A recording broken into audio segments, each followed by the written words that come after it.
Welcome to Brown's Rod and Custom, your home for street rods, muscle cars, and Volkswagen content. This is my dad, Big Ron. He's our body man and fabricator. This is my beautiful wife, Megan, our editor-in-chief and supporter. And this is me, Adam, the designer and mechanic for our projects. If you find our videos helpful, like and subscribe for more content.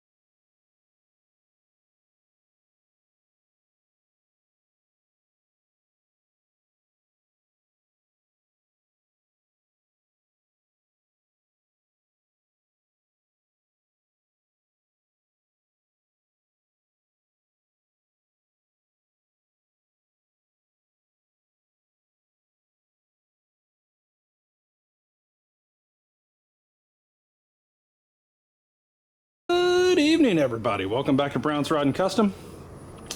Happy Sunday. I believe it's the 11th, January 11th. It's about 5:52 in the evening.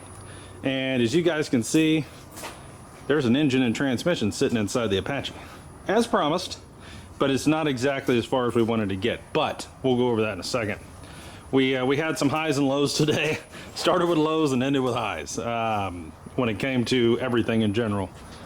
That guy right there, the Chevy Trax, broke down on me, had to get towed, and basically it thought it was overheating, which threw it into limp mode and screwed up the air fuel, and it just wouldn't run, even though the car wasn't overheating and it was ice cold. So it was a coolant temperature sensor on the block. There's two of them on here, one on the radiator side on the thermostat housing and one on the block. It was the block one. $25 fix, but I had to get AAA. I did pull into Jim Brown GMC Chevy in Dade City. That's where I broke down right in front of it, and I limped it in there, and I thought, shit, I'll just take it right into the service department. Maybe they can help me. It's Sunday, they're closed. So I called AAA, and long story short, I took the scariest ride of my life in the tow truck. This guy pulled up, I'm pretty sure he was high and falling asleep. We drove most of the ride in the middle of the lanes and just all over the road. We almost wrecked into a couple people in the rain. It was bad, but we made it. We're not dead. I've already got the sensor. I've already put it in. It was $24.99 at O'Reilly's. I threw it in 2 minutes. It's fixed. Car's doing great. We got no issues. So yeah, but the problem is I was supposed to be here at 10 a.m., not 2 p.m., which is when I got here, which screwed us. So the good news is some of you may have already seen from the shorts, when we got here at 2, when I got here at 2, we went to O'Reilly's. When we came back, there was a box sitting here. That box looks a lot like this. Total cost involved. That is our rear suspension to our 1958 Chevy Apache. Showed up 1 day early. Was supposed to be here tomorrow, but it showed up today. So, show you what we got here. And it's been kind of a interesting deal so far. So I kind of got it laid out here, right? This is your brackets that mount here on the frame. This is where the leaf spring mounts were, purchased were. Bolts right into there, boom, boom, and then 2 on the bottom. So that's somewhat there. I do have to drill the holes out to 7/8 and then bolt it in with the required hardware, which is in that bag. But these will go on really quick. Rear cross member, tubular rear cross member. Now that does not go on top of the frame. Obviously, it goes inside the channel. Actually, right where it's at. Actually, and then these are the All-American coilovers, rear coilovers. They are height adjustable. This is the box that came in, the All-American coilovers. Really happy with them. I like that they do have the chrome tops. That's kind of exciting. Now, I can't stress how beefy this kit is. From the bars to the brackets to the coilovers, it's just beefy. And I feel blessed I can't believe I'm even saying that the Performance Online kit didn't go through and that I ended up with this one, because I believe that the quality of this kit is far superior to anything I could have got from there. So check this out. Look how thick this bracket is. Look at that. It's incredible. Look at these bars. Polyurethane inserts or bushings. Look at the rear coilover brackets. This is the crossbar that's going to go from there over to here. Look at that thing. It's freaking huge. Heim joints, everything else. Huge. Really cool stuff.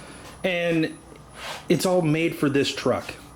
One of the benefits of this particular kit was these set these bars in about an inch. So therefore, you have more room as opposed to like a universal kit for your wheel and tire package, because the bars are an inch in as opposed to out, right? In the way of the actual tire spinning and everything. So gives you more room. That was a huge perk to this. I'm so happy, I can't even tell you. So here's the plan. Tomorrow, we are going to install the rear suspension. I'm dropping my wife off at 8 o'clock in the morning in St. Pete, heading straight here, should be here by 9. And yeah, we're just gonna go to war. And I don't believe this is gonna be that bad. I think we're gonna have to drill some holes, or drill out some holes to a bigger size and figure out the hardware and stuff. But if you look at this, this is what it's gonna look like. And the instructions on this are incredible. That is the other major perk to this. The instructions are insane, okay? So here's what you guys can look forward to. I am doing a step-by-step, currently in the process of filming it, you're just not gonna see it in this episode, of how to install this kit on a 55 to 59 Chevy Apache pickup truck, okay? Step by step, I'm filming it, you're gonna see it, it'll be out in the next couple days. Soon you're gonna go live in living color with us as we go through this, all the things we run into and how we end up fixing them and getting around some things. If there's anything like that, you will be able to see it. And I'm going step by step per the TCI directions, and we're reading through them, showing you what they're telling us, and going through all of it. It is gonna be extremely detailed, and I think you're gonna like it. So that way, if you guys have, which a lot of you do, a 55 to 59 Apache, and you want to put this suspension under the rear, you're going to know A, where to get it, B, how much it costs, and C, exactly what it takes to install it yourself in your garage with minimal tools, okay? And the real thing you're really going to need is a welder, because you got to weld these brackets onto the housing. But other than that, it's hand tools, and we'll be able to show you how to do all of this, and you'll have a pretty kick-ass rear suspension. Now this kit does lower the rear of the truck 4 inches, and you also have the height adjustability with the coilovers as well. You can do some little bit of adjustment there and stuff too. So really happy with that. Now the engine and trans, this is our mock-up 305 HO. I cleaned it up a little bit, even though it doesn't really look it.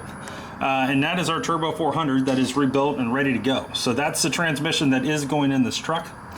These are the engine mounts. These are the rubber mounts we bought. These are the TCI mounts.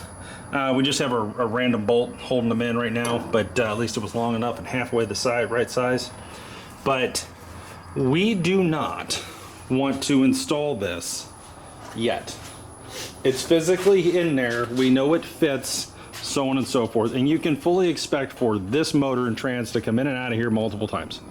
Okay, we got to paint the firewall. We got to paint the frame. We got to put the right engine in. We got to, there's a lot of things that are going to happen here. Okay, cab's going to come off at some point. So we can paint the frame and blah, blah, blah, blah, blah, right? So there'll be a bunch of times that this comes in and out. But since we got the rear suspension and we already own and have the front suspension, the best way to put this engine in is at ride height, the correct ride height.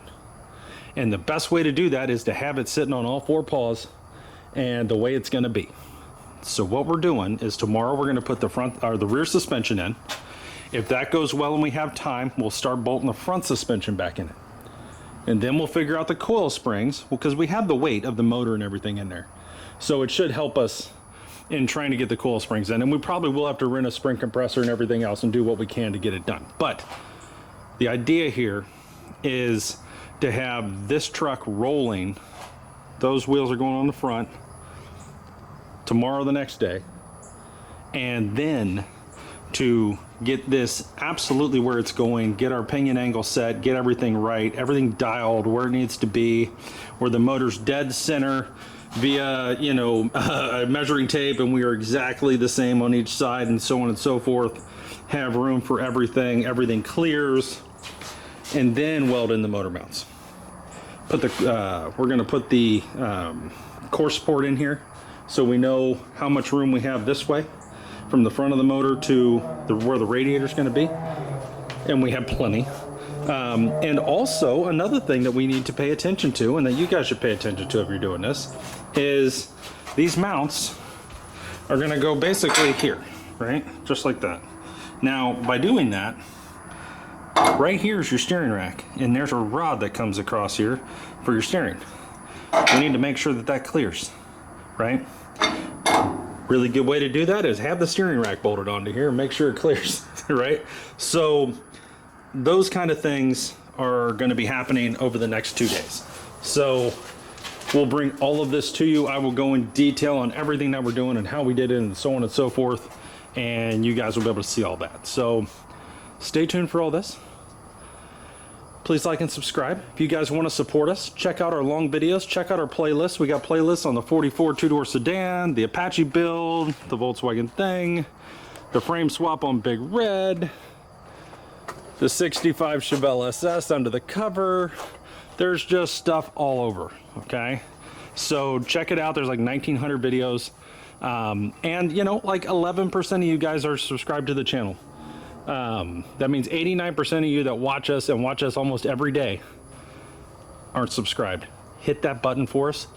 It would really help us out and really move our channel to the next level and give us the ability to speed these projects up and get some things done a little quicker for you guys and get you some better content. So appreciate you guys. Thanks for watching, and we will see you tomorrow for the rear suspension install on the 1958 Chevy Apache.